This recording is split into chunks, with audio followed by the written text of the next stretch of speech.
আসসালামু আলাইকুম সবাইকে।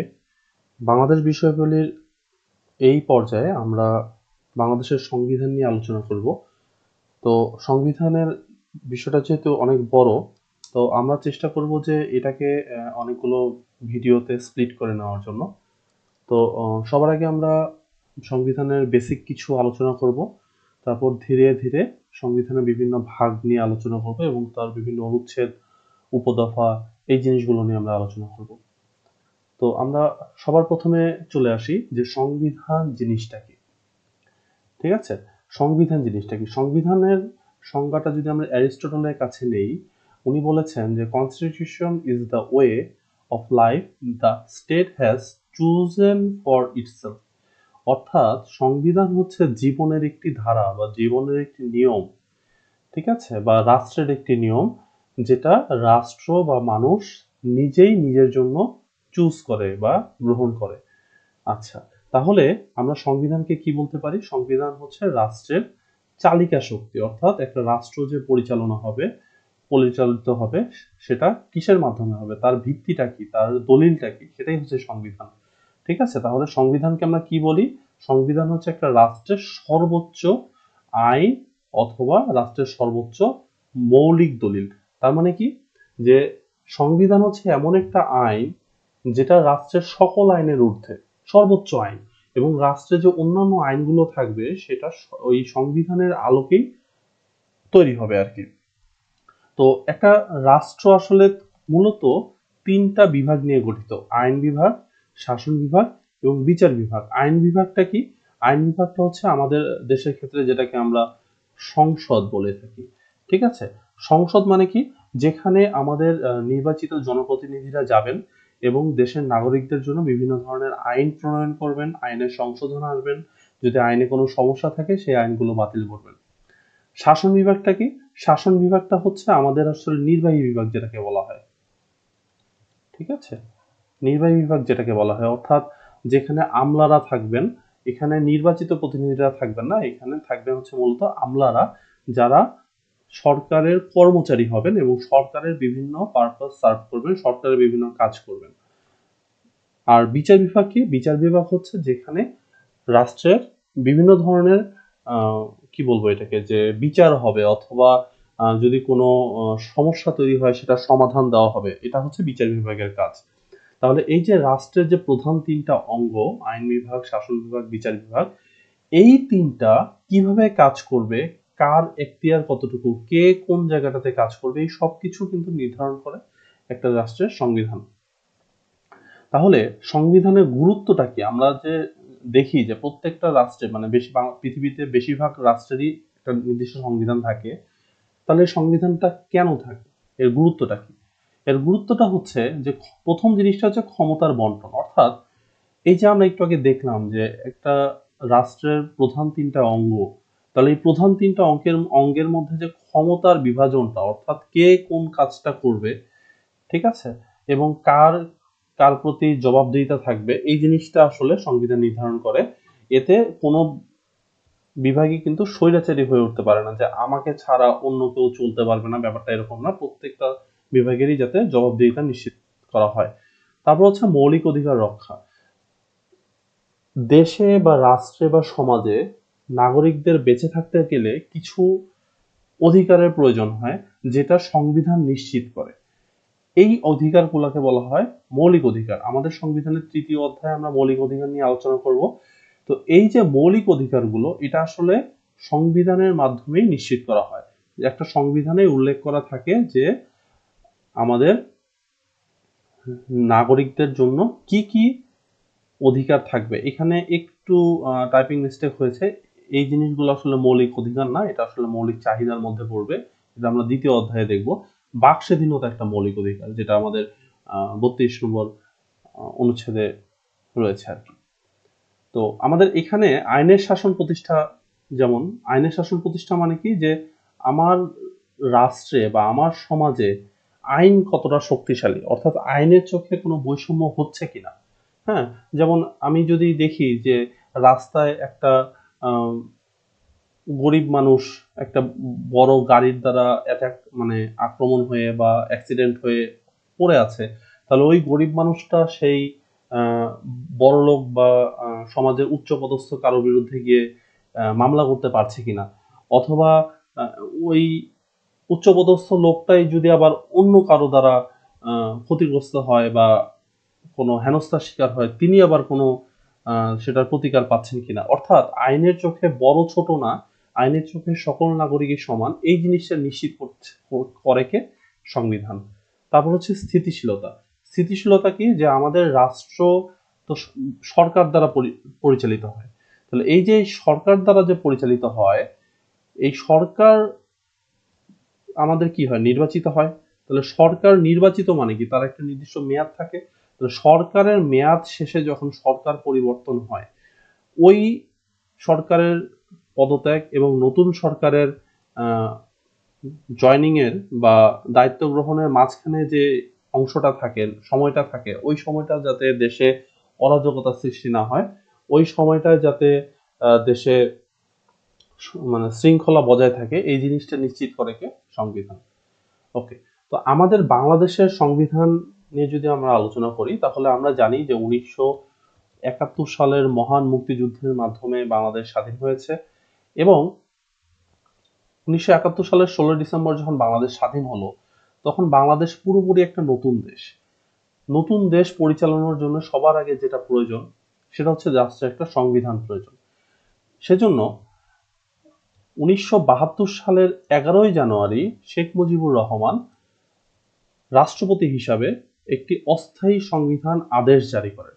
তাহলে এখানে আমরা একটা শব্দ দেখতে পাচ্ছি, আদেশ। ঠিক আছে? আর আমরা পরবর্তীতে আরো কিছু দেখবো, যেমন অধ্যাদেশ। তাহলে আদেশ আর অধ্যাদেশ এটা কি? যখন একটা রাষ্ট্রে কোনো সংবিধান থাকে না, তখন রাষ্ট্রটি পরিচালনা করার জন্য যেই ধরনের ডিসিশনগুলো দেওয়া হয়, সেগুলোকে বলা হয় হচ্ছে আদেশ। এটা মূলত রাষ্ট্রপতি দেন।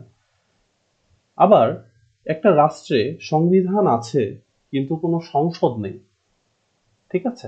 যেমন আমরা দেখতে পাই যে 2024 সালের 5 অগস্ট থেকে 2026 সালের 11ই ফেব্রুয়ারি, নির্বাচনের আগের দিন পর্যন্ত, এই সময়টাতে বাংলাদেশে কোনো সংসদ ছিল না, নির্বাচিত প্রতিনিধি ছিলেন না।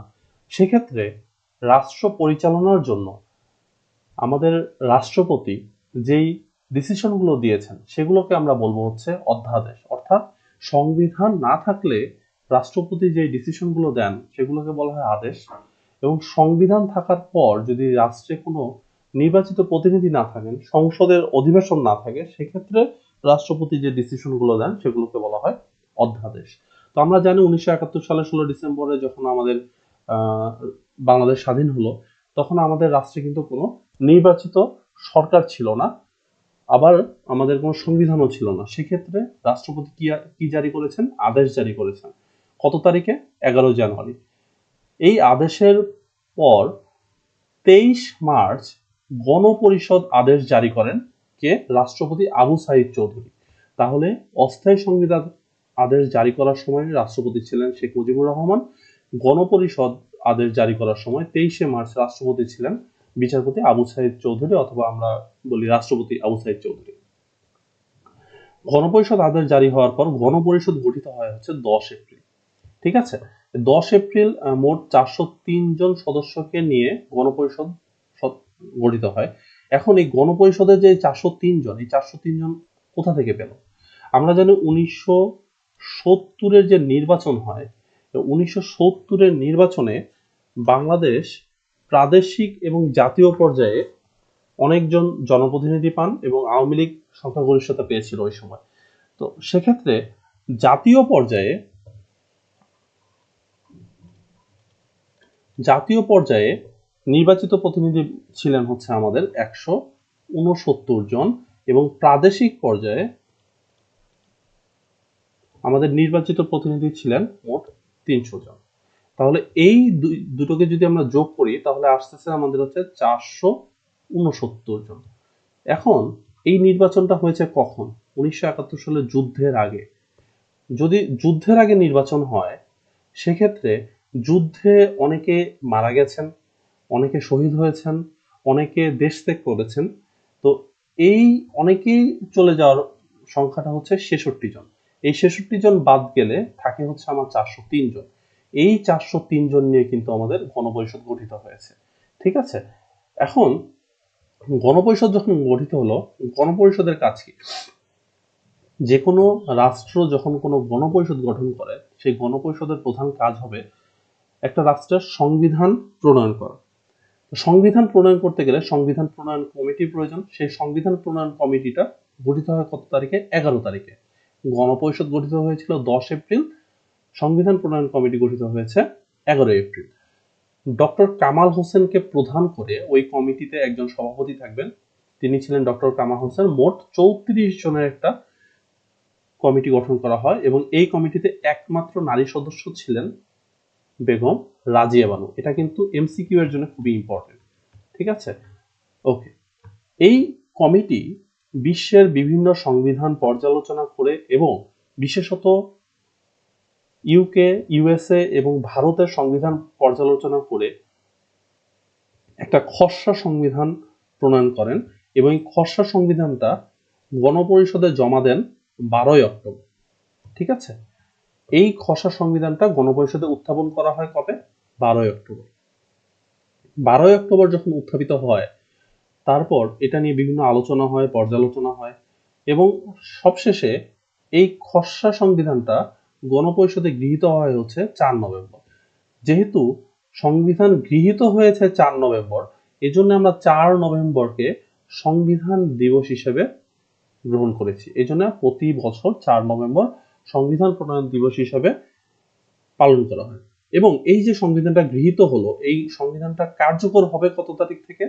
16 ডিসেম্বর 1972। ঠিক আছে, তাহলে 16 ডিসেম্বর 1972 থেকে এই সংবিধানটা কার্যকর হবে। আচ্ছা, সংবিধান কার্যকর হচ্ছে কত তারিখ থেকে? 16 ডিসেম্বর 1972। কিন্তু আমাদের স্বাধীনতা কার্যকর হচ্ছে কবে? আমরা তো জানি যে আমাদের 1971 সালের 16 ডিসেম্বর আমরা মুক্তিযুদ্ধে জয়লাভ করেছি, কিন্তু আমাদের স্বাধীনতা কার্যকর হচ্ছে কত তারিখ থেকে? সেটা হবে হচ্ছে 26 মার্চ 1971।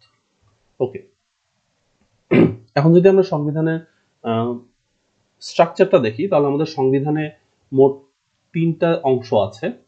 প্রথম অংশটা হচ্ছে প্রস্তাবনা। ঠিক আছে, মানে আমাদের সংবিধানটা আসলে কেন তৈরি হলো, তার মানে ভিত্তিটা কি, মানে কোন আদর্শের ভিত্তিতে এই সংবিধানটা গঠিত হয়েছে, এগুলো ওখানে আলোচনা করা আছে। তারপর সংবিধানের মোট 11টা ভাগ বা অধ্যায় রয়েছে। এই 11টা ভাগ বা অধ্যায়ে বিভিন্ন বিষয় নিয়ে আলোচনা করা হয়েছে এবং সবশেষে তফসিল রয়েছে 7টি। এই 7টি তফসিল আসলে সংবিধানে আসলে এটাকে বলা হয় যে মানে এক্সট্রা আলোচনা, মানে সংবিধানের অনুচ্ছেদে নেই কিন্তু ইম্পর্টেন্ট, এই ধরনের আলোচনাগুলো তফসিলে রাখা হয়। তো আমরা এখানে এই জিনিসটা একটু দেখবো যে 6 অধ্যায়টা, এটা আসলে মূলত বাকশাল ছিল, যেটা পরবর্তীতে বিলুপ্ত করা হয়।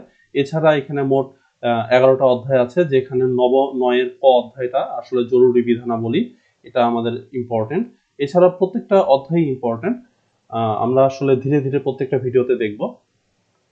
আচ্ছা, এই তফসিলগুলো আমরা পরবর্তীতে দেখব। আমরা জানি মোট 7টা তফসিল রয়েছে, তার মধ্যে দ্বিতীয় তফসিলটা কিন্তু বর্তমানে বিলুপ্ত, যেহেতু আমরা একটা গণতান্ত্রিক দেশ। 1991 সাল থেকে আমরা হচ্ছে গিয়ে প্রধানমন্ত্রী শাসিত সরকারে পদার্পণ করেছি, এই জন্য দ্বিতীয় তফসিল রাষ্ট্রপতির নির্বাচন, এটা কিন্তু বর্তমানে বিলুপ্ত হয়েছে। আচ্ছা, তো আমরা সংবিধানের বেসিক আলোচনাটা করলাম, এবার আমরা সংবিধানের মূল আলোচনায় চলে যাব। এই আলোচনাটা শুরু করার আগে আমি সবাইকে রিকোয়েস্ট করব আমাদের ফেসবুক পেজ চাণক্য বিসিএস এবং আমাদের YouTube channel Sushma study hub, এই দুটোকে একটু আপনারা ফলো এবং সাবস্ক্রাইব করে রাখবেন। ওকে, তো সংবিধানের প্রস্তাবনাটা যদি আমরা দেখি, সংবিধানের প্রস্তাবনায় শুরুতেই বলা হয়েছে বিসমিল্লাহির রহমানির রহিম, দয়াময় পরম দয়ালু আল্লাহর নামে, পরম করুণাময় সৃষ্টিকর্তার নামে। অর্থাৎ এখানে প্রথমেই বিসমিল্লাহির রহমানির রহিম বলা হয়েছে এবং আল্লাহর নামে এবং সৃষ্টিকর্তার নামে। এখানে আল্লাহর নামে মানে যেহেতু আমাদের এটা হচ্ছে আমাদের রাষ্ট্রীয় ধর্ম হচ্ছে ইসলাম, এই জন্য আল্লাহর নামে শুরু করা হয়েছে এবং অন্যান্য ধর্মের মানুষের প্রতিও সমান দৃষ্টিভঙ্গি রাখার কারণে এখানে সৃষ্টিকর্তার নামটা উল্লেখ করা রয়েছে। আচ্ছা, আমরা যদি একটু প্রস্তাবনাটা পড়ি তাহলে এখানে আমরা দেখতে পাচ্ছি যে আমরা বাংলাদেশের জনগণ 1971 খ্রিস্টাব্দের মার্চ মাসের 26 তারিখে স্বাধীনতা ঘোষণা করিয়া, অর্থাৎ আমরা একটু আগে যে বললাম যে আমাদের দেশের স্বাধীনতা কার্যকর হয়েছে 1971 সালের 26শে মার্চ। কেন হয়েছিল? কারণ 26শে মার্চই কিন্তু আমাদের স্বাধীনতাটা ঘোষণা করা হয়েছে। আচ্ছা, পড়ি। জাতীয় মুক্তির জন্য জাতীয় মুক্তির জন্য ঐতিহাসিক সংগ্রামের মাধ্যমে স্বাধীন ও সার্বভৌম গণপ্রজাতন্ত্রী বাংলাদেশ প্রতিষ্ঠিত করেছে। আচ্ছা, স্বাধীন ও সার্বভৌম, স্বাধীন শব্দটার অর্থ কি? স্বাধীন শব্দটার অর্থ হচ্ছে যে আপনার যে রাষ্ট্রীয় সীমানা, ঠিক আছে, আপনার যে রাষ্ট্রীয় সীমানা এর ভিতরে আপনি যে কোনো ধরনের কাজ করতে পারেন, এটার জন্য আপনাকে কাউকে জবাবদিহি করতে হবে না। এটা হচ্ছে স্বাধীন। আর সার্বভৌম কি? যে আপনি আপনার রাষ্ট্রের ইন্টারনাল ও এক্সটার্নাল বিষয়ে যে ধরনের ডিসিশনগুলো নেবেন, এটা যদি কারো দ্বারা প্রভাবিত হয়, ঠিক আছে, ধরেন আপনি একটা ডিসিশন নেবেন, সেটা আবার আরেক দেশের অনুমতি নিয়ে নিতে হবে, তাহলে কিন্তু আপনি সার্বভৌম না। যেমন আমরা তাইওয়ানের ক্ষেত্রে দেখি যে তাইওয়ানকে কিন্তু ওয়ার্ল্ডের অন্যান্য দেশ ওইভাবে রেকগনাইজ করে না। তো যেহেতু তাইওয়ান নিজের ডিসিশন বিশ্বমঞ্চে ভাবে রাখতে পারে না, তাহলে তাইওয়ানের কিন্তু সার্বভৌমত্ব নেই, ঠিক আছে। কিন্তু আমাদের দেশ বাংলাদেশ যেহেতু নিজেদের ডিসিশন নিজেরাই নিতে পারে, কারো উপর নির্ভরশীল না, সেক্ষেত্রে আমরা বলবো যে আমাদের দেশ হচ্ছে স্বাধীন এবং সার্বভৌম। গণপ্রজাতন্ত্রী, গণপ্রজাতন্ত্রী মানে কি? গণপ্রজাতন্ত্রী মানে আমাদের দেশে নির্বাচিত প্রতিনিধি, ঠিক আছে। তাহলে আমাদের দেশের সংসদ এবং মানে রাষ্ট্রের সকল পর্যায়ে নির্বাচিত প্রতিনিধিদের মাধ্যমে কিন্তু আমাদের রাষ্ট্র পরিচালিত হবে। এটাই হচ্ছে গণপ্রজাতন্ত্রী বাংলাদেশ। গণপ্রজাতন্ত্রী মানে জনগণের ভোটে নির্বাচিত প্রতিনিধি দ্বারা পরিচালিত দেশ। আচ্ছা, এখানে আমরা যদি দেখি আমাদের মূলনীতিগুলো নিয়ে আলোচনা করা হয়েছে যে আমরা অঙ্গীকার করিতেছি যে যে সকল মহান আদর্শ আমাদের বীর জনগণকে জাতীয় মুক্তির সংগ্রামে, মুক্তির সংগ্রাম বলতে আমরা কোন সংগ্রামকে বলছি? 1971 সালের মুক্তির সংগ্রাম, এবং বীর শহীদ দিগকে প্রাণ উৎসর্গ করতে উদ্বুদ্ধ করিয়াছিল। অর্থাৎ যে সকল আদর্শ আমাদের দেশের শহীদ এবং জীবিত মানুষদেরকে ওই সংগ্রামে ঝাঁপিয়ে পড়তে উদ্বুদ্ধ করেছিল, সেগুলো কি কি? আমাদের জাতীয়তাবাদ, আমাদের সমাজতন্ত্র, গণতন্ত্র, ধর্মনিরপেক্ষতা, এগুলো হবে আমাদের রাষ্ট্রের সংবিধানের মূলনীতি। জাতীয়তাবাদ মানে কি? আমার দেশ, এই দেশকে রক্ষা করা আমার দায়িত্ব, এই দেশে শান্তি কায়েম করা আমার দায়িত্ব, এবং সেটা আমি কিভাবে করব? আমি নিজের জায়গা থেকে যতটুকু করা যায় করব। আমি আমার দ্বারা নির্বাচিত বা আমাদের দ্বারা নির্বাচিত প্রতিনিধি তৈরি করে তাদেরকে আমরা দায়িত্ব দিব যাতে আমাদের রাষ্ট্রটা ঠিক মতো চলে, এবং রাষ্ট্রের যে কোনো সমস্যা সমাধানের ক্ষেত্রে আমরা সবাই একত্রে আসব। এটাই হচ্ছে জাতীয়তাবাদ, ঠিক আছে। সমাজতন্ত্র মানে কি? যে এখানে আপনার সমাজের সকলেই সমান হবে, এখানে রাষ্ট্রীয় কিছু প্রতিষ্ঠান থাকবে, সম্পত্তি থাকবে, যেটা সমাজের বৈষম্য নিরূপণে কাজ করবে। যেমন আমরা জানি যে আমাদের রাষ্ট্রে সরকারি পরিবহন আছে, সরকারি হাসপাতাল আছে, সরকারি কোম্পানি আছে, স্কুল আছে। এগুলো কি করে? আমাদের দেশে যাতে কোনো ধরনের বৈষম্য সৃষ্টি না হয়, কেউ যাতে মনোপলি তৈরি করে ফেলতে না পারে, সেইগুলো চিন্তা করে আমাদের দেশে কিন্তু সমাজতন্ত্রটা রাখা হয়েছে। গণতন্ত্র কি? গণতন্ত্র হচ্ছে যে এখানে আমরা আমাদের ভোটের দ্বারা আমরা হচ্ছে নির্বাচিত প্রতিনিধি সিলেক্ট করব, এবং তারাই কিন্তু আমাদের দেশের বিভিন্ন নীতি নির্ধারণ করবে। তো এটা হচ্ছে গণতন্ত্র। আর ধর্মনিরপেক্ষতা কি? ধর্মনিরপেক্ষতাটা হচ্ছে এখানে সকল ধর্মই সমান।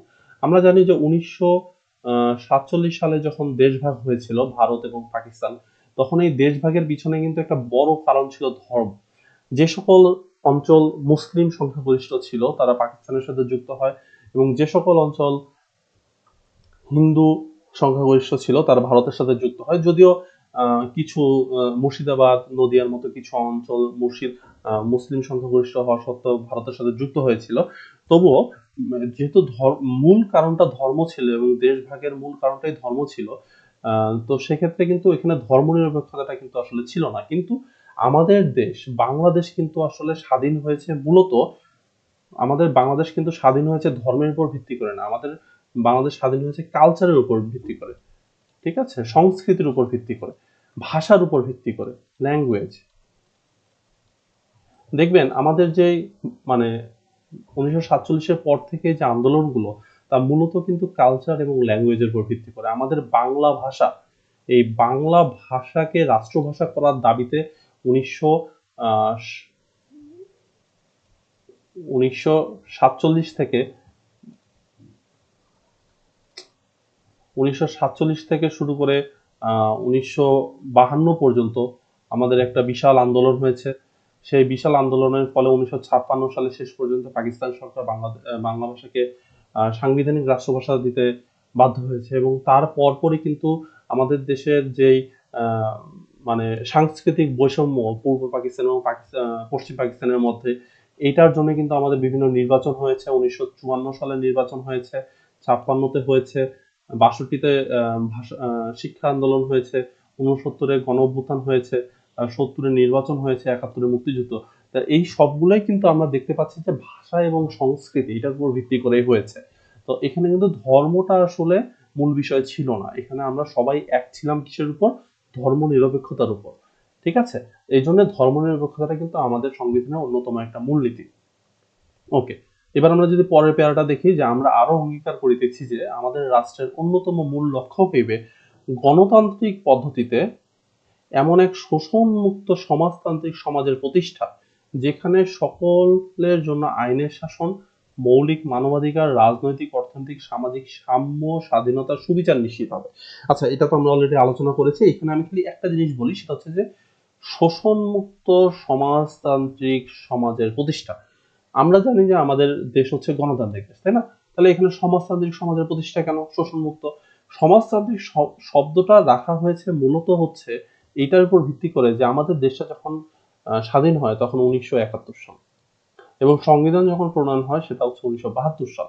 আমরা জানি এই সময়টাতে বিশ্বে একটা বড় জিনিস চলমান ছিল, সেটা হচ্ছে কোল্ড ওয়ার, এবং এই কোল্ড ওয়ারের প্রভাব কিন্তু আমাদের মুক্তিযুদ্ধেও পড়েছিল। বাংলাদেশ ভারতের সহায়তা নিয়েছিল, এবং ভারত কিন্তু ওই সময় ছিল হচ্ছে রাশিয়াপন্থী, এবং পাকিস্তান কিন্তু ওই সময় ছিল হচ্ছে আমেরিকাপন্থী। তো এই কোল্ড ওয়ারের প্রভাবেই কিন্তু আমাদের দেশের এই মুক্তিযুদ্ধে একটা বিশাল ইম্প্যাক্ট পড়েছিল। যেহেতু বিশ্ব ওই সময় আইডিওলজিক্যালি দিক থেকে দুইটা ভাগে বিভক্ত হয়ে গেছিল, যে আমেরিকাপন্থী যারা থাকবেন তারা হচ্ছে পুঁজিবাদী হবেন, এবং রাশিয়াপন্থী যারা থাকবেন তারা হচ্ছে সমাজতান্ত্রিক হবেন।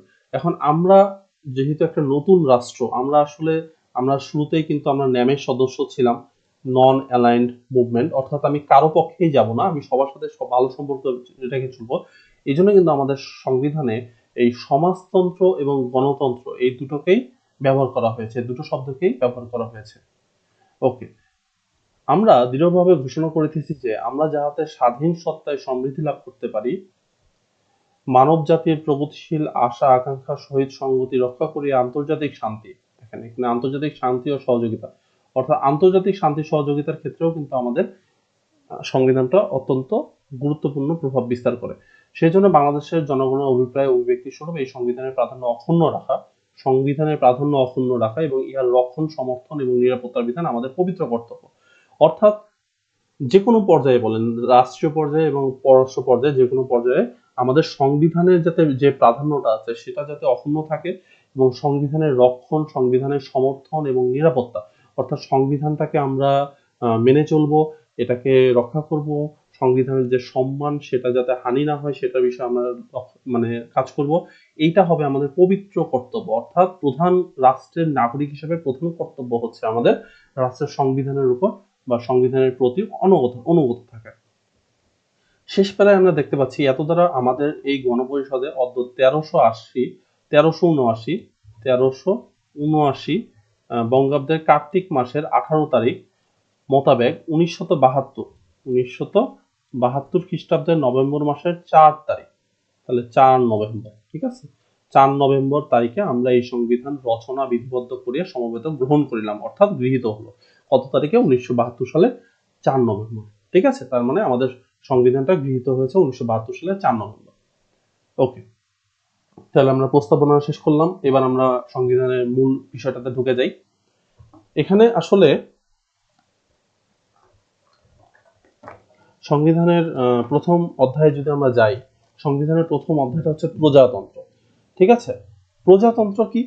প্রজাতন্ত্র হচ্ছে যে আমাদের যে রাষ্ট্র, এই রাষ্ট্রটা কি হবে? প্রজাতন্ত্র হবে, অর্থাৎ প্রজাদের দ্বারা নিয়ন্ত্রিত, প্রজাদের দ্বারা নিয়ন্ত্রিত, অর্থাৎ রাষ্ট্রের নাগরিকদের দ্বারা নিয়ন্ত্রিত।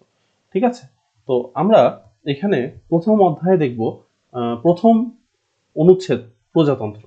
এখানে বলা হয়েছে বাংলাদেশ একটি একক, স্বাধীন, সার্বভৌম প্রজাতন্ত্র, যাহা গণপ্রজাতন্ত্রী বাংলাদেশ নামে পরিচিত হবে। আচ্ছা, তাহলে স্বাধীন সার্বভৌম অলরেডি আমরা আলোচনা করেছি, আমরা একটু এই শব্দটা যে একক, এটা নিয়ে একটু আলোচনা করি। এখানে একক বলতে বোঝাচ্ছে যে আমাদের দেশ কোনো যুক্তরাষ্ট্রীয় দেশ না বা কোনো ফেডারেশনাল দেশ না, মানে আমাদের যে দেশ, আমার একটু আঁকাটা একটু খারাপ হতে পারে, সরি ফর দ্যাট।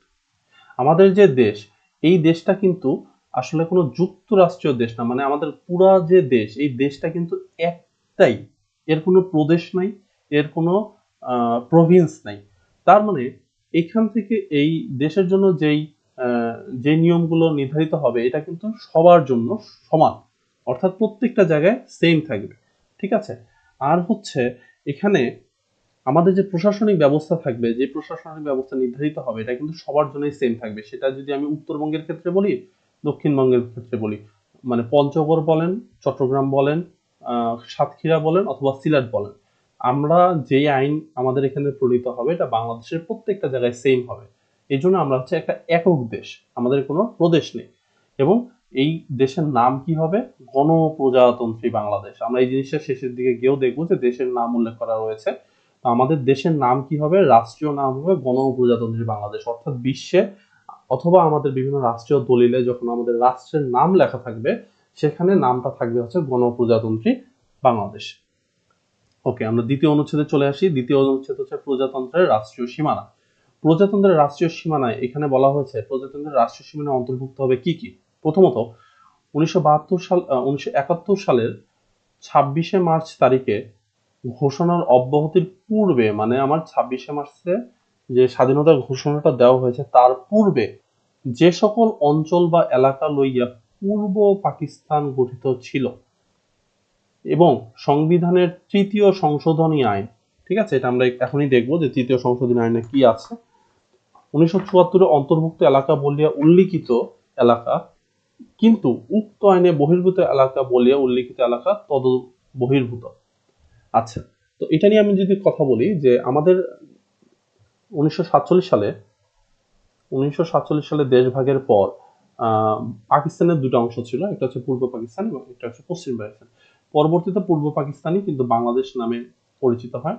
এখন এই 47-এর দেশভাগের পর যে অঞ্চলগুলো পূর্ব পাকিস্তানের অংশ ছিল, 1971 সালে 26শে মার্চের স্বাধীনতা ঘোষণার পর পূর্ব পাকিস্তানের যে অংশগুলো ছিল, সেটাই বাংলাদেশের অংশ হিসেবে গৃহীত হবে।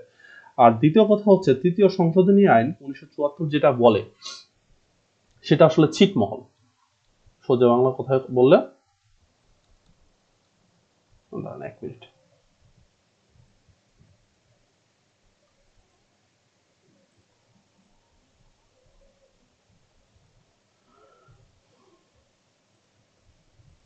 সেটা আসলে হচ্ছে ছিটমহল।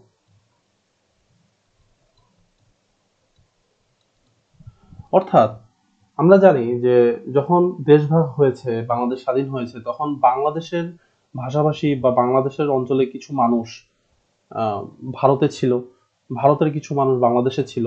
হ্যাঁ, এখন ধরেন এটা যদি একটা অঞ্চল হয় আর এটা যদি একটা অঞ্চল হয়, এই দুইটা অঞ্চলের মধ্যে ধরেন এখানে কিছু কিছু ছোট ছোট জায়গা থাকে। এই ছোট ছোট জায়গার মানুষজন তারা নিজেদেরকে ওই অঞ্চলের না বলে অন্য অঞ্চলের দাবি করে। যেমন আমি যদি বলি এটা যদি হয় বাংলাদেশ, হ্যাঁ, এটা যদি বাংলাদেশ হয় আর এটা যদি ইন্ডিয়া হয়, ইন্ডিয়ার ভেতরে ছোট ছোট অঞ্চলের যে মানুষ তারা বলে যে আমি বাংলাদেশের নাগরিক, আবার বাংলাদেশের ভিতরে যারা থাকবে তারা বলে যে আমি ইন্ডিয়ান নাগরিক। তো এটা কিন্তু দেশের সার্বভৌমত্বের উপর একটা চাপ সৃষ্টি করতে পারে। সেক্ষেত্রে এই যে ছিটমহলগুলো যে আছে, সেটা যাতে বিনিময় হয়ে যায়, যে আমি আমার দেশের ভিতরে যেটা থাকবে সেটাকে আমি আমার দেশের বলেই কাউন্ট করব, এবং ওই দেশের ভিতরে যেটা থাকবে যাতে ওই দেশের ভিতরে সেটা কাউন্ট হয়, যাতে দেশের ভিতরে অন্য দেশের কোনো অংশ না থাকে এবং দেশের সার্বভৌমত্বের উপর যাতে কোনো চাপ সৃষ্টি না হয়, সেজন্য সংবিধানের 3য় সংশোধন অনুযায়ী 1974 সালে বাংলাদেশ ইন্ডিয়ার ল্যান্ড বাউন্ডারি এগ্রিমেন্ট নামে একটি এগ্রিমেন্ট সাইন করা হয়। তৎকালীন সময়ে শেখ মুজিবুর রহমান এবং ভারতের ইন্দিরা গান্ধীর মধ্যে চুক্তিটি স্বাক্ষরিত হয়। সেটা কত সালে? 1974 সালে। কিন্তু তার পরবর্তীতে অনেক দিন এই চুক্তিটা ঝুলে থাকে এবং পরবর্তীতে শেষ পর্যন্ত 1 আগস্ট 2015 সালে এই চুক্তিটি কার্যকর হয় এবং বাংলাদেশ এবং ভারতের মধ্যে ঐতিহাসিক ছিটমহল বিনিময় হয়। এক্ষেত্রে ভারত বাংলাদেশের 51টি ছিটমহল পায় এবং বাংলাদেশ কিন্তু ভারতের কাছ থেকে 111টা ছিটমহল পায় এবং দুই দেশের মধ্যে যে জমি বিনিময় হয় সেখানে বাংলাদেশে কিন্তু নিট প্রায় 10,000 একর জমি বেশি পেয়েছে, যেহেতু আমরা 111টা ছিটমহল পেয়েছি। তো এটাই আসলে এই যে 3য় সংশোধনী আইন 1974-এ লিখিত, অর্থাৎ আমার পূর্ব পাকিস্তান থেকে স্বাধীনতা ঘোষণা করে বাংলাদেশ গঠন হওয়ার আগের যে অঞ্চল প্লাস ছিটমহল বিনিময়ের পরে যে অঞ্চল, এই দুটাও কিন্তু বাংলাদেশের অঞ্চল হবে। এবং খ নাম্বারে বলা হয়েছে যে সকল এলাকা পরবর্তীকালে বাংলাদেশের সীমানাভুক্ত হতে পারে। যেমন ধরেন যে আমরা আমাদের যে সমুদ্র বিজয় বা বিভিন্ন জায়গায় আমরা সমুদ্রে যদি কোনো চর জেগে ওঠে অথবা নদীতে যদি কোনো চর জেগে ওঠে, ওটা তো আগে কোনো ভূমি ছিল না। তো সমুদ্রে জেগে ওঠা চর বা দ্বীপ অথবা আমাদের নদী থেকে জেগে ওঠা চর অথবা যদি আমরা আন্তর্জাতিক মামলায় যদি আবার নতুন কোনো অঞ্চল আমরা আইনগতভাবে পেয়ে যাই, তাহলে পরবর্তীকালে সেগুলো ভবিষ্যতে আমরা যদি কোনো নতুন জমি পাই সেটাও কিন্তু বাংলাদেশের অন্তর্ভুক্ত হবে। তার মানে রাষ্ট্রীয় সীমানায় বলা হয়েছে 3টা জিনিস। একটা হচ্ছে 26শে মার্চের আগের জমি, 26শে মার্চের পরে ছিটমহল বিনিময় অর্থাৎ 3য় সংশোধন আইন 1974 সালে Bangladesh India land boundary agreement, এবং পরবর্তীতে ভবিষ্যতে যদি কোনো জমি আসে সেগুলোও কিন্তু আমাদের ইনক্লুড হবে। তারপরে হচ্ছে রাষ্ট্রধর্ম। এটা আসলে একটু সেন্সিটিভ বিষয় এবং এটা নিয়ে যথেষ্ট বিতর্ক রয়েছে, তবে সংবিধানে এটা মানে স্পষ্ট করে বলা হয়েছে যে প্রজাতন্ত্রের রাষ্ট্রধর্ম হবে ইসলাম, তবে হিন্দু, বৌদ্ধ, খ্রিস্টান ও অন্যান্য ধর্ম পালনে রাষ্ট্র সমমর্যাদা ও সম অধিকার নিশ্চিত করবেন। অর্থাৎ রাষ্ট্রীয় ধর্ম ইসলাম, কিন্তু অন্যান্য যে ধর্মগুলো রয়েছে তাদের অনুসারীরাও কিন্তু এখানে সমান অধিকার পাবেন, সমানভাবে তারা তাদের ধর্ম পালন করতে পারবেন, এখানে তাদের প্রতি কোনো বৈষম্য করা হবে না। রাষ্ট্রভাষা, আমাদের রাষ্ট্রভাষা হবে বাংলা, এটা আসলে খুবই জানা কথা। 4 নাম্বারটা আমরা দেখি। 4 নাম্বারে এখানে বলা হয়েছে যে আমাদের প্রজাতন্ত্রের জাতীয় সঙ্গীত হবে আমার সোনার বাংলা। এটা নিয়ে যদি একটু কথা বলি, আমার সোনার বাংলা এটা কিন্তু আসলে রচিত হয়েছিল 1905 সালের বঙ্গভঙ্গের ইয়েতে। এই জন্য কিন্তু এটা আসলে অনেক সময় বিতর্কের সৃষ্টি হয়। কিন্তু আমার সোনার বাংলা রবীন্দ্রনাথ রচিত এমন একটা গান যেটাতে আসলে বাংলারকে এত সুন্দরভাবে রিপ্রেজেন্ট করা যায় যে আমার মনে হয় যে আমার সোনার বাংলার থেকে ভালো বাংলাদেশ বা বাঙালি বা এই অঞ্চলকে রিপ্রেজেন্ট করতে পারে এরকম গান আমাদের সাহিত্যে পাওয়া যাবে না অত বেশি। তো আমাদের এই সঙ্গীত, জাতীয় সঙ্গীতের একটা বিধিমালা রয়েছে, আমি যদি বলি আপনাদের, সেটা হচ্ছে জাতীয় সঙ্গীত বিধিমালা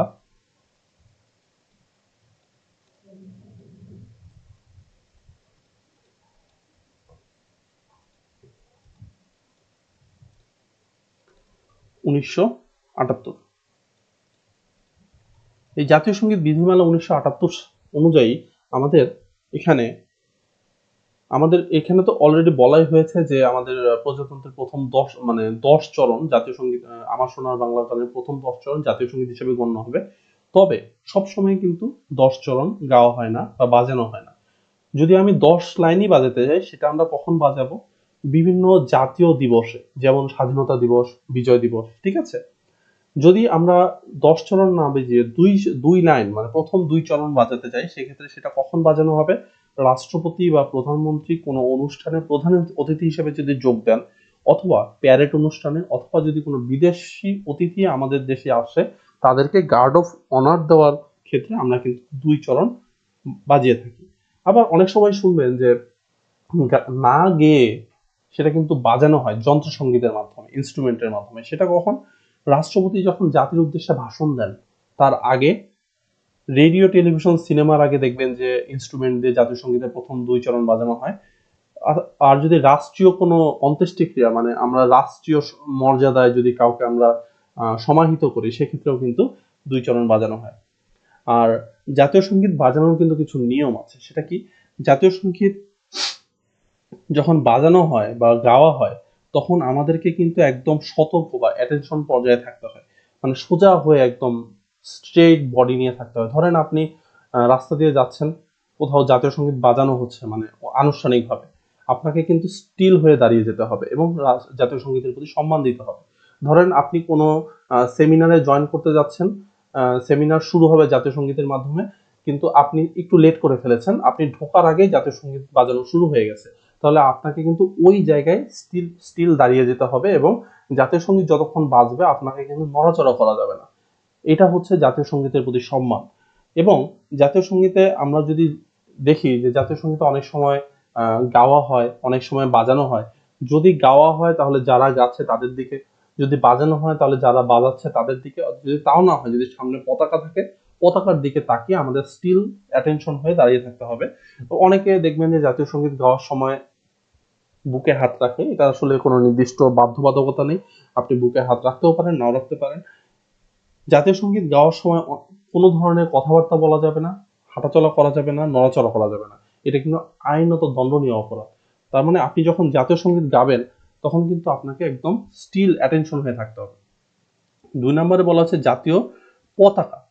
জাতীয় পতাকা কি হবে? সবুজ ক্ষেত্রের উপর রক্তবর্ণের একটি ভরাট বৃত্ত। তাহলে এখানে সবুজ ক্ষেত্রের উপর, সবুজ ক্ষেত্রটা কি? সবুজ ক্ষেত্রটা আসলে রিপ্রেজেন্ট করে বাংলাদেশের তারুণ্য ও প্রাকৃতিক মানে সৌন্দর্য, বা আমাদের যে দেশ সুজলা শ্যামলা শস্য, মানে শস্য দিয়ে ভরপুর, এই দেশটাকে রিপ্রেজেন্ট করে হচ্ছে এই সবুজ ক্ষেত্র। এবং আমাদের মহান মুক্তিযুদ্ধের মাধ্যমে যখন আমরা স্বাধীনতা পেয়েছি তখন সেখানে এবং ভাষা আন্দোলনের সময় প্রচুর মানুষ শহীদ হয়েছেন, তাদের রক্তের প্রতি শ্রদ্ধা জানানোর জন্য এখানে কিন্তু রক্তবর্ণের একটা ভরার বৃত্তের কথা বলা হয়েছে। এখানে কিন্তু বলা হয়নি যে আপনি লাল রঙের বৃত্ত দেন, এখানে বলা হয়েছে যে আপনি একটা রক্তবর্ণের বৃত্ত দেন। রক্তবর্ণ মানে কি? রক্তের যে রং, ঠিক আছে, রক্তের যে রং। এখন এই যে পতাকাটা, এই পতাকাটার আসলে মাপ কেমন হবে? আমরা জানি যে পতাকাটা সাধারণত 10/6 অনুপাতে হয়, তাই না?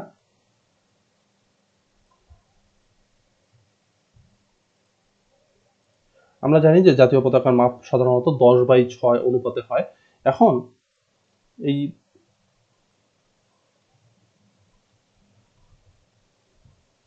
10, এটা যদি হয় 10, এটা হবে 6, এই অনুপাতে আমাদের জাতীয় পতাকাটা হবে। এবং এই যে মাঝখানে যে বৃত্তটা, এই বৃত্তের ব্যাসার্ধটা কত হবে? এটা যদি আমরা দেখতে চাই যে বৃত্তের ব্যাসার্ধটা কত হবে, বৃত্তের ব্যাসার্ধটা হবে হচ্ছে আমাদের যে দৈর্ঘ্য আছে, এই যে দৈর্ঘ্যটা আছে, এই দৈর্ঘ্যের 5/1 ভাগ। তার মানে এখানে যদি 10 নেই তাহলে আমার বৃত্তের ব্যাসার্ধ হবে 10কে যদি আমি 5 দিয়ে ভাগ দিই তাহলে 2, তাহলে 2 একক হবে আমার এই বৃত্তের ব্যাসার্ধ। এবং এই বৃত্তের কেন্দ্রটা কোথায় হবে? আমি যদি দৈর্ঘ্য বরাবর একটা দাগ দিই এবং প্রস্থ বরাবর দাগ দিই, তাহলে এই দৈর্ঘ্য বরাবর এই প্রস্থের কোন জায়গাতে দিব? প্রস্থের একদম মিডিল বরাবর আমি এই লাইনটা টানবো। আর দৈর্ঘ্যের 20/9 মানে আমি যদি এখানে 20টা ভাগ করি তাহলে 9 নম্বর ভাগে গিয়ে কিন্তু আমার এই দাগটা পড়বে। অর্থাৎ একদম মিডিলে না, দৈর্ঘ্যের একটু কমে, মানে একটু আগে 9 নম্বর জায়গায়, এবং প্রস্থ বরাবর একদম মিডিলে এর কেন্দ্রটা পড়বে। এটাই হবে আমাদের পতাকার মাপ। আর জাতীয় প্রতীক, জাতীয় প্রতীকটা কি হবে? উভয় পার্শ্বে ধান্য শীর্ষ বেষ্টিত পানিতে ভাসমান জাতীয় পুষ্প শাপলা, তাহার শীর্ষদেশে পাট গাছের 3টি পরস্পর সংযুক্ত পত্র এবং উভয় পার্শ্বে 2টি করে 4টি তারকা। তাহলে এই যে জাতীয় প্রতীক, এই জাতীয় প্রতীকটা আসলে কি রিপ্রেজেন্ট করে? আমাদের জাতীয় প্রতীকটা আসলে রিপ্রেজেন্ট করে যে এই যে শাপলা, শাপলা হচ্ছে আমাদের জাতীয় ফুল, ঠিক আছে, এটা আমাদের জাতীয় ফুল, আমাদের জাতীয়তাবাদকে রিপ্রেজেন্ট করছে। আমাদের ধান, এই যে উভয় পাশে ধানের শীর্ষ, এটা কেন দেওয়া হয়েছে? কারণ আমরা বাঙালি, আমাদের প্রধান খাদ্যশস্যই হচ্ছে ধান। আমাদের এই যে আমাদের যে প্রধান খাদ্য, এটাকে রিপ্রেজেন্ট করতেছে হচ্ছে ধানের শীষ। তারপর হচ্ছে যে পাট, পাট, পাটের যে 3টা পাতা, পাট কেন দেওয়া হয়েছে? কারণ আমরা জানি বাংলাদেশে পাট হচ্ছে প্রধান অর্থকারী ফসল, ঠিক আছে। অর্থকারী ফসল আর শস্যর মধ্যে কিন্তু পার্থক্য আছে। শস্য শস্য ফসল হচ্ছে যেটা আমরা খেয়ে ফেলি, ঠিক আছে? আর অর্থকারী ফসল হচ্ছে যেটা আমরা মানে চাষই করি এটা বিক্রি করার জন্য। তো পাট তো আমরা আসলে খাই না, আমরা বাজারে বা বিশ্বে বিক্রি করে আমরা অর্থ উপার্জন করি। তাহলে পাট হচ্ছে বাংলাদেশের প্রধান অর্থকারী ফসল, এই জন্য পাটকে রাখা হয়েছে এবং দুই পাশে দুইটি করে উপরে দুই পাশে দুইটি করে চারটি তারকা। চারটি তারকা কি? এই চারটি তারকা কিন্তু আমাদের যেই সংবিধানের যে চারটা মূলনীতি, জাতীয়তাবাদ, গণতন্ত্র, ধর্মনিরপেক্ষতা, সমাজতন্ত্র, এই চারটা মূলনীতিকে তারা হচ্ছে রিপ্রেজেন্ট করতেছে। আমাদের জাতীয় প্রতীক যেটা থাকবে সেটার ডিজাইনার কে ছিলেন? ডিজাইনার ছিলেন হচ্ছে কামরুল হাসান, তাই না? আর আমাদের হচ্ছে জাতীয় পতাকা, এটার ডিজাইনার প্রথমে ছিলেন শিবনারায়ণ, কিন্তু পরবর্তীতে ওনার ডিজাইনটা পরিবর্তন করে দ্বিতীয় ডিজাইন নিয়ে আসা হয় এবং সেটা নিয়ে আসেন হচ্ছে পটুয়া কামরুল হাসান। আচ্ছা, জাতীয় পতাকা গেল, প্রতীক গেল, ওকে। তো 4-এর কতে এটা পরবর্তীতে নিয়ে আসা হয়েছে, যেখানে আমাদের শেখ মুজিবুর রহমান, জাতির পিতা বঙ্গবন্ধু শেখ মুজিবুর রহমান, ওনার ছবি বিভিন্ন সরকারি অফিসে রাখতে হবে, এটাই হচ্ছে নিয়ম। ওকে, রাজধানী। রাজধানী কি? রাজধানী হচ্ছে প্রজাতন্ত্রের রাজধানী হবে ঢাকা, অর্থাৎ ঢাকা হবে বাংলাদেশের রাজধানী এবং রাজধানীর সীমানা আইনের দ্বারা নির্ধারিত হবে। অর্থাৎ আপনার 1971 সালে রাজধানীর যে সীমানা ছিল সেটাকে আপনি কিন্তু পরবর্তীতে আইনের দ্বারা বৃদ্ধি করতে পারবেন। আপনি ধরেন আগে কয়েকটা অঞ্চল নিয়ে ঢাকা ছিল, পরবর্তীতে আইনের দ্বারা আরো বাড়াতে পারবেন রাষ্ট্রের প্রয়োজনে, ঠিক আছে? নাগরিকত্ব। নাগরিকত্ব কি বলেছে? যে আইনের দ্বারা নির্ধারিত হবে। বাংলাদেশের যে নাগরিকত্ব সেটা আইনের দ্বারা নির্ধারিত হবে এবং বাংলাদেশের জনগণ জাতি হিসাবে হবে বাঙালি, নাগরিক হিসাবে হবে বাংলাদেশী। এটা নিয়ে আমরা যদি একটু আলোচনা করি, দেখেন আমাদের দেশের এই অঞ্চলটা, এটাকে আমরা বাংলাদেশ কেন বলি? আমরা বাংলাদেশ বলি কারণ এই অঞ্চলটা বাংলা ভাষা মানে বলা মানুষদের অঞ্চল, ঠিক আছে? বহু যুগ আগে থেকেই কিন্তু এই অঞ্চলটাকে বঙ্গ বলা হয় এবং বাংলা এই অঞ্চলের মানুষের বেশিরভাগ মানুষের মাতৃভাষা। এখন এই জন্যে আমাদের কিন্তু বলা হয়েছে জাতি হিসাবে বাঙালি, কিন্তু পরবর্তীতে এই অংশটাও নিয়ে আসা হয়েছে যে নাগরিক হিসাবে বাংলাদেশ। এই যে এখানে যদি কোনো দেখেন যে এরকম ছোট করে দেওয়া আছে, তাহলে বুঝবেন যে পরবর্তীতে কোনো সংশোধনীর মাধ্যমে এটা চেঞ্জ করা হয়েছে। তো জাতি হিসাবে বাঙালি বললে আসলে শুধু এটা যদি বলা হতো তাহলে সমস্যা কি? সমস্যা হচ্ছে যে বাংলাদেশে তো শুধু বাঙালি থাকে না, বাংলাদেশে বিভিন্ন উপজাতি থাকে, হ্যাঁ, চাকমা, মারমা, সাঁওতাল, ওনারা তো বাংলায় কথা বলেন না, ঠিক আছে? ওনাদের নিজস্ব ভাষা আছে, নিজস্ব ধর্ম আছে, সংস্কৃতি আছে। এই জন্য ওনারা যাতে বাংলাদেশের নাগরিক হন বা তাদেরকে যাতে বৈষম্যের শিকার হইতে না হয়, সেজন্য কিন্তু পরবর্তীতে এই জিনিসটা নিয়ে আসা হয়েছে যে তারাও বাংলাদেশের নাগরিক হবেন। তবে জাতি হিসেবে আমরা বাঙালি, আমরা দেখবেন যে কোনো জায়গায় আমরা বলি যে আমরা বাঙালি জাতি, আমরা গর্বের সাথে বলি, ঠিক আছে? ওকে, সংবিধানের প্রাধান্য, এই জিনিসটা আসলে খুবই ইম্পর্টেন্ট। সংবিধানের প্রাধান্যতে বলা হয়েছে প্রজাতন্ত্রের সব ক্ষমতার মালিক জনগণ, অর্থাৎ আমাদের দেশে যত ধরনের আইন, যত ধরনের ক্ষমতা থাকবে সবকিছুর মালিক কে হবে? জনগণ হবে। কিন্তু জনগণ কিন্তু এই ক্ষমতাটা প্রয়োগ করবে না। কে প্রয়োগ করবে? জনগণের পক্ষে ক্ষমতার প্রয়োগ কেবল সেই সংবিধানের অধীনে কর্তৃত্বে কার্যকর হবে, অর্থাৎ জনগণ সেই ক্ষমতাটা যদি প্রয়োগ করতে চায় সেটা সংবিধানের অধীনে হতে হবে এবং জনগণ সেটা তাদের নিজস্ব ভোটে নির্বাচিত জনপ্রতিনিধিদের দ্বারা এই ক্ষমতাটা প্রয়োগ করবে। ধরেন আমার দেশে একটা সড়ক মানে আইন দরকার যে আপনার লাইসেন্স কেমন হবে, অ্যাক্সিডেন্ট করলে জরিমানা কেমন হবে, ক্ষতিপূরণ কেমন হবে, এই জিনিসটা আসলে জনগণ নির্ধারণ করবে না। জনগণ ভোট দিয়ে সংসদে প্রতিনিধি পাঠাবেন, তারা সেখানে আলোচনা করবেন, পর্যালোচনা করবেন, করে একটা আইন প্রণয়ন করবেন এবং সেটা পাস হবে। তাহলে টেকনিক্যালি কিন্তু জনগণ সোজাসুজি না করলেও পরোক্ষভাবে কিন্তু আইনটা তারা পাস করছে। আর 2-এ কি বলা হয়েছে? জনগণের অভিপ্রায় পরম অভিব্যক্তি রূপে এই সংবিধান প্রজাতন্ত্রের সর্বোচ্চ আইন হবে, ঠিক আছে? তার মানে আমাদের সংবিধানে অলরেডি বলা হয়েছে যে প্রজাতন্ত্রের সর্বোচ্চ আইন হবে সংবিধান এবং যদি অন্য কোনো আইন যদি এই সংবিধানের সহিত অসামঞ্জস্য হয় তাহলে ওই আইনের যতটুকু অসামঞ্জস্য ততখানি বাতিল হবে। তার মানে আমি যদি এই সংবিধানের আলোকে কোনো আইন তৈরি করতে চাই এবং সেখানে যদি কোনো ধারা এই সংবিধানের সাথে সামঞ্জস্যপূর্ণ না হয়, যেমন আমার সংবিধানের মূলনীতিতে বলা হয়েছে ধর্মনিরপেক্ষতা, কিন্তু আমি বললাম কথা কথা ধরেন নির্বাচনের তালিকা, হ্যাঁ, ভোটার তালিকা করার সময় আমি বললাম যে হিন্দুরা ভোট দিতে পারবে না, অথবা আমি যদি বলি যে অমুক অঞ্চল, কথা কথা আমি যে উদাহরণস্বরূপ বলি যে ধরুন ঢাকায় মুসলিমের সংখ্যা বেশি, তাহলে এখানে হিন্দুদের ভোট দেওয়ার প্রয়োজন নাই। এটা কিন্তু আমাদের মূলনীতির সাথে সোজাসুজি বিরোধ, সোজাসুজি অসামঞ্জস্য। এই জন্য ওই আইনটা কিন্তু বাতিল হয়ে যাবে, অথবা যেই ধারাটা সংবিধানের সাথে অসামঞ্জস্য সেটা বাতিল হয়ে যাবে। তারপরে বলা হয়েছে সংবিধানের বাতিল, স্থগিতকরণ ইত্যাদি। এটা কোথায় বলা হয়েছে? 7-এর ক, 7-এর ক, ঠিক আছে। 7-এর কতে বলা হয়েছে যে কোনো ব্যক্তি শক্তি প্রদর্শন, শক্তি প্রয়োগের মাধ্যমে বা অন্য কোনো অসাংবিধানিক পন্থায় এই সংবিধানের কোনো অনুচ্ছেদ রদ, বাতিল, বাতিল বা স্থগিত করলে, বা উহা করিবার জন্য উদ্যোগ গ্রহণ বা ষড়যন্ত্র করলে, ঠিক আছে। অর্থাৎ আপনি যদি সংবিধানের কোনো অনুচ্ছেদ বা পুরো সংবিধানটাই বাতিল বা স্থগিত করতে চান বা করার কোনো প্ল্যান করেন, হয় বলা হয়েছে এই সংবিধান বা ইহার কোনো বিধানে নাগরিকের প্রতি আস্থা, বিশ্বাস বা প্রত্যয় পরাহত হলে, কিংবা উহা করার উদ্যোগ গ্রহণ করলে, ষড়যন্ত্র করলে। তার মানে আপনি এমন কিছু প্ল্যান করলেন, এমন কোনো আয়োজন করলেন যেটা শুনে মানুষজন সংবিধানের প্রতি আস্থা হারিয়ে ফেললো, হ্যাঁ, এই ধরনের কাজ যদি করেন তাহলে আপনি রাষ্ট্রদ্রোহিতার অপরাধে দোষী হবেন, ঠিক আছে। অথবা আপনি যদি এই কাজটা করতে কাউকে সাহায্য করেন বা উস্কানি দেন, ঠিক আছে, এই ধরনের কাজ করেন, অথবা যদি এই কাজটাকে আপনি অনুমোদন করেন, মার্জনা করেন, সমর্থন করেন, মানে ধরেন একজন ব্যক্তি তিনি এমন কোনো কাজ করছে যাতে মানুষজনের সংবিধানের উপর আস্থা হারাচ্ছে বা সংবিধানটা বাতিল হয়ে যাওয়ার অবস্থায়, আপনি তাকে সমর্থন করলেন যে হ্যাঁ আমি আপনার সাথে আছি, আপনি করেন, এটাও কিন্তু একই রকম অপরাধ, ঠিক আছে। এবং নির্ধারিত দণ্ড যেটা থাকবে তার ক্ষেত্রে, সেটা ক্ষেত্রে আপনি সর্বোচ্চ দণ্ডে দণ্ডিত হবেন। যদি সেখানে মৃত্যুদণ্ড থাকে, যে এই কাজটা করেছে সেও যদি মৃত্যুদণ্ড পায়, আপনিও মৃত্যুদণ্ড পাবেন, ঠিক আছে।